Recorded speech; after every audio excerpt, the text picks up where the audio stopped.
Grecia es un estado de Europa meridional situado en el extremo sur de la península balcánica en el litoral del mar Mediterráneo. Limita con el mar Egeo, el Jónico y el Mediterráneo, entre Albania y Turquía.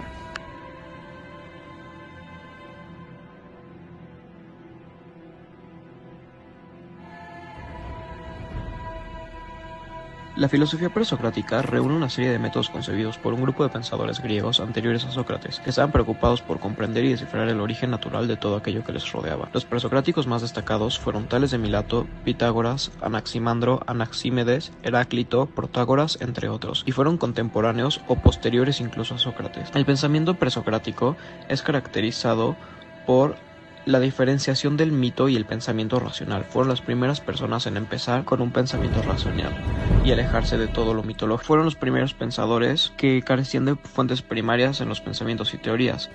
Sócrates fue un filósofo griego nacido en Atenas en el 470 a.C. Su corriente filosófica radicó alrededor del sofismo, que hace referencia al guiarse por la sabiduría. Se dedicaba a enseñar la retórica, que es el arte de hablar. Él buscaba estimular el espíritu de sus discípulos por medio de la mayéutica, que era el realizar pregunta tras pregunta para descubrir una verdad. Declaró que el alma es la realidad más importante del ser humano, desechando el valor que se le solía dar al cuerpo.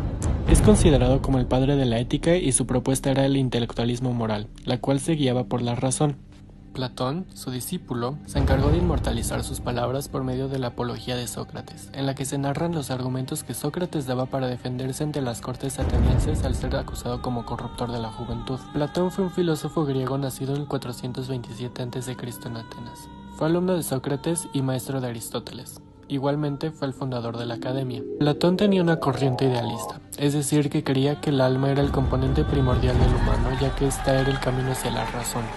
Se piensa que después de la muerte de su maestro Sócrates, Platón migró hacia Italia, especialmente Siracusa, en la primera mitad de los años 300 a.C.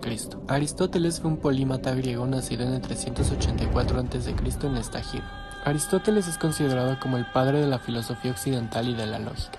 Su corriente era la realista, es decir, que al contrario de su maestro Platón, él pensaba que el alma y el cuerpo tenían que tomarse como una sola unidad y ser proveídos de lo necesario. Pensaba que el objetivo de la vida era la felicidad. Aristóteles nació en una familia de médicos muy prodigiosos que atendían a la familia real de Macedonia. Su padre, Nicómaco, era el médico de cabecera del abuelo de Alejandro Magno. Al morir Nicómaco, Aristóteles fue enviado con su pariente Proxiano, quien cayó en cuenta del ingenio de Aristóteles. Durante ese periodo hubo dos principales corrientes, que fueron la cosmología, que se asociaba a todo tipo de desarrollo o respuesta al cosmos, estableciendo una realidad con la percepción de este, y tratando de explicar el origen de los hombres, elementos naturales y los dioses, siendo la mitología griega un claro ejemplo de esto con los cuentos de los dioses del Olimpo. A su vez, permitiendo apreciar la necesidad del ser humano de concebir un orden físico y metafísico, que permitiera conjurar el caos y la incertidumbre, pero el pensamiento socrático menospreciaba esta asociación del mundo. Y el antropocentrismo.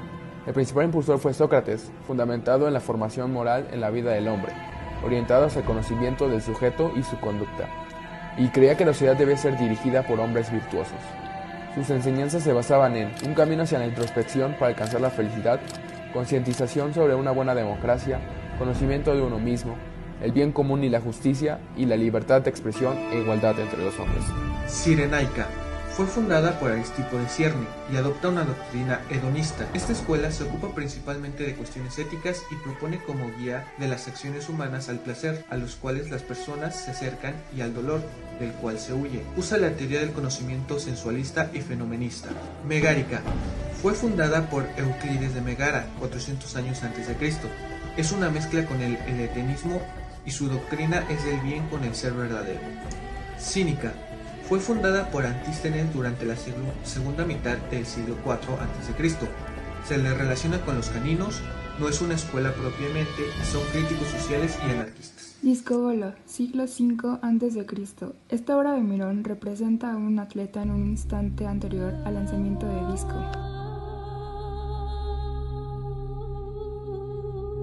Victoria alada de Samotracia, siglo II a.C. Estatua de 2,5 metros de altura que fue esculpida pensando en la proa de un barco. Venus de Milo, siglo II a.C. de autor desconocido, es una de las obras más representativas del periodo helenístico y la podemos encontrar actualmente expuesta en el Museo del Louvre. Laoconte y sus hijos, siglo I después de Cristo, es un grupo escultórico ejecutado en mármol blanco, una de las obras maestras del periodo tardío, realizada por Alessandro Polidoro y Atenodoro de la escuela Rhodia.